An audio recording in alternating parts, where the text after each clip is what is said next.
현대인에게 이거는 웰빙의 문제가 아니에요. 죽고 사는 문제라고 저는 생각을 합니다. 기억을 오래 가져가는 데 수면만큼 중요한 게 없어요. 잠을 줄여서 해결하는 거는 정말로 과학적으로는 맞지 않아요. 제대로 잠도 못 자고 일어나는 거랑 똑같은 거기 때문에 그렇게 가시면 PD님 얼굴 금방 망가져요. PD님은 인생에서 뭐가 가장 중요하신가요? 돈입니다.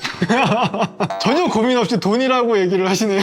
예? 우리가 열심히 돈을 쫓아가서 일을 하고 하다 보니까 희생해야 되는 것들이 있잖아요. 내가 할 수 있고 해왔는데 지금에 와서 제일 희생하시는 건 뭐 같으세요? 그러니까 제가 일은 더 하고 싶은데 줄일 수 있는 게 저 잠밖에 없더라고요. 맞아요. 잠을 줄여서 능률을 일으킨다가 기본 어떤 생각이었고 저도 그 생각을 하고 살았었거든요. 지금에 와서 이제 수면 클리닉 운영하면서 환자분들 만나보면 볼수록 그게 꼭 정답만은 아닐 것 같다는 생각이 좀 들어요. 저는 지금은 조금 작전을 바꾸셔서 잠을 좀 늘리시고 능률을 올리시는 건 어떨까 하는데 그건 좀 어떠세요? 그건 뭔가 패배자들의 말 같습니다.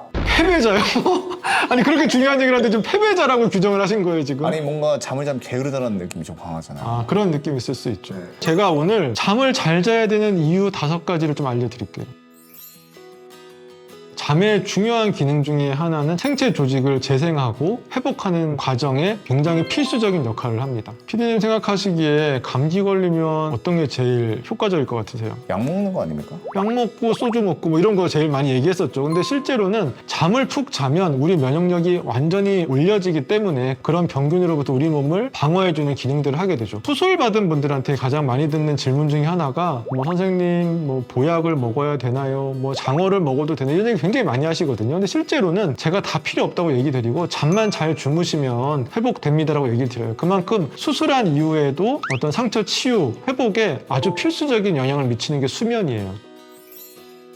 그래서 두 번째 중요한 기능은 체온을 조절하는 기능이 있어요. 우리가 뭐 좀 어릴 때로 돌아가 보면 항온동물, 변온동물 이런 얘기가 있는데 사람은 대표적인 항온동물이죠. 그러니까 신체의 온도를 주변의 환경에 관계없이 일정하게 유지시켜주는 그런 동물이라는 뜻인데 거기에 수면이 아주 필수적인 역할을 하게 돼요. 오전 시간에는 체온을 높였다가 활동할 때 점점 어느 정도 유지를 해 나가고 잠을 준비하게 될 때는 그 체온을 낮추기 시작해요. 그러면서 멜라토닌 분비되고 새벽 시간에는 극도로 낮춰서 항온성을 유지를 하게 되고 숙면을 유도하게 돼요. 그리고 잠 깨기 직전에 온도를 갑자기 끌어올려 주면서 아침을 깨우고 또 아침에 일할 수 있는 환경을 만들어주는 그런 모든 조절 과정을 수면이 담당하고 있다고 해도 과언이 아니에요. 근데 그게 되게 중요한 건가 보네요. 너무나 중요하죠. 일정한 체온을 유지하는 건 우리 건강에 굉장히 상상하시는 것 이상으로 필수적이라는 거예요.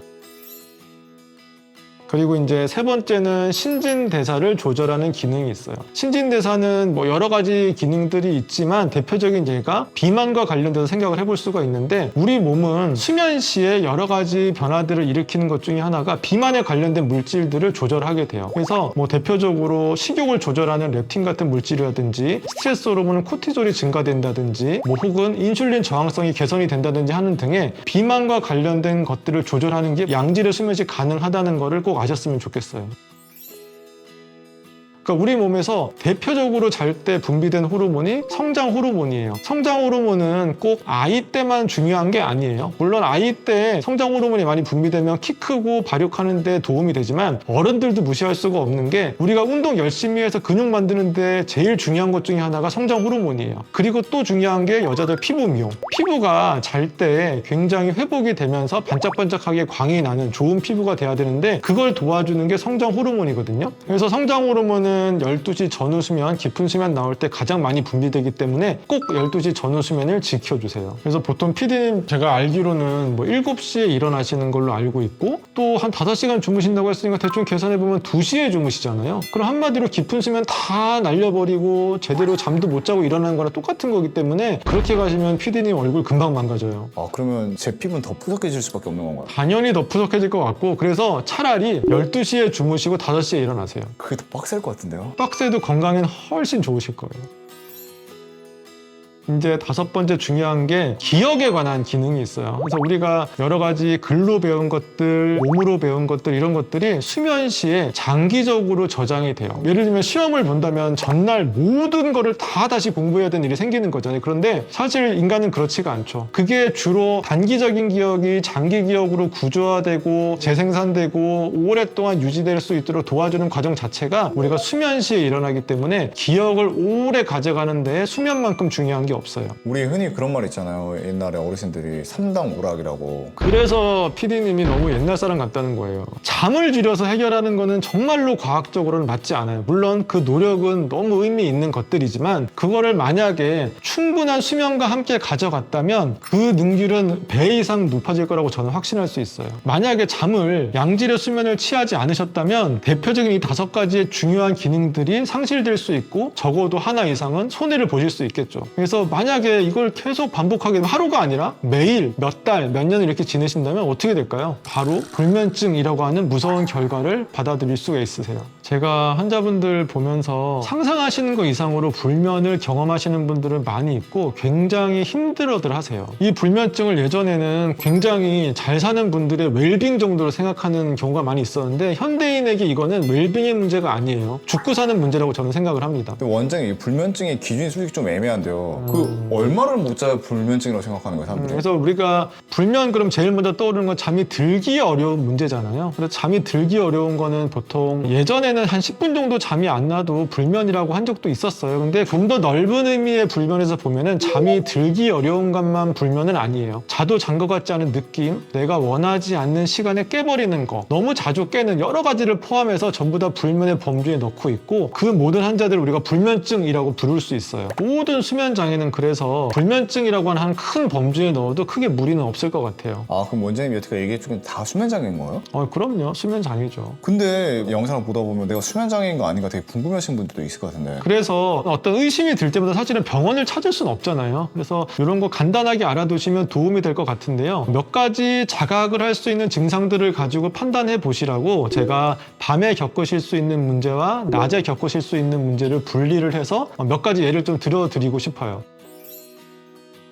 이제 밤에 경험하실 수 있는 거는 몇 가지 수면장애 증상 중에서 첫 번째는 코골이, 두 번째는 수면 무호흡 증상들, 그리고 세 번째 증상이 있을 수 있는 게 여러 가지 수면 중 행동에 나타나는 것들, 대표적으로 잠꼬대를 한다든지 팔을 허우적대고 다리를 허우적대신다든지 이갈이를 한다든지 하는 수면 중에 나타나는 행동 장애들이 있을 수가 있어요. 네 번째는 잠꼬대가 있어요. 그리고 또 하나 나타날 수 있는 증상들이 화장실 자주 가시는 거. 우리가 나이가 들수록 비뇨기적인 문제 한두 가지 안 겪는 분은 없는 것 같아요. 특히 남성분들 전립선 문제 많이 생겨서 저는 생각보다 전립선 비대에 대한 약을 드시고 있는 경우를 굉장히 많이 보는데 그게 꼭 그 약을 안 드시더라도 괜찮을 만한 분들도 많이 있으니까 이런 경우에는 꼭 수면장애가 아닌지 의심하셨으면 좋겠어요. 낮 증상은 일단 졸립고 피곤하고 짜증나고 뭐 두통도 있을 수 있고 집중력이 떨어진다든지 학습 효과 떨어지는 것들이 있을 수 있고요. 성욕까지도 떨어질 수 있는 게 수면장애의 결과예요. 잠을 제대로 며칠 동안 못 잤다고 생각하면 당연히 두통이 있을 수 있고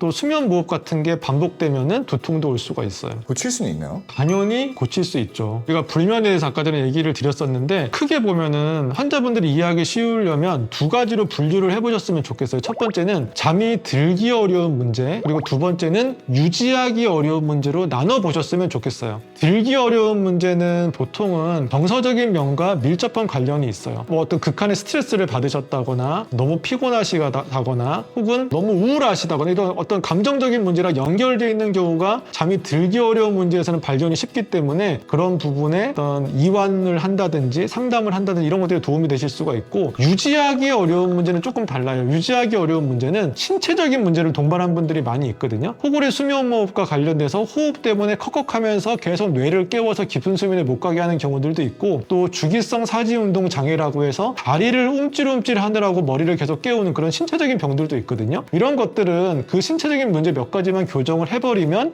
숙면을 유도할 수 있는 가능성이 매우 높아져요. 불면 환자분들이 가장 걱정하시는 게 수면제를 오랫동안 드셨던 분들도 있거든요. 그거를 드시면서 불안해하시는 분들도 상당히 많이 있어요. 그러니까 먹긴 먹어야겠는데 난 이걸 먹어서 내 몸이 망가지는 거 아니야? 라는 막연한 불안감을 느끼는 경우도 많이 있어서 그런 여러 가지 상황들을 예방하는 게 빨리 빨리 알아내는 거고 병의 작은 상태에서 해결하는 게 가장 중요하다고 저는 계속 생각이 들어요. 그냥 자면 되는 거 아니에요?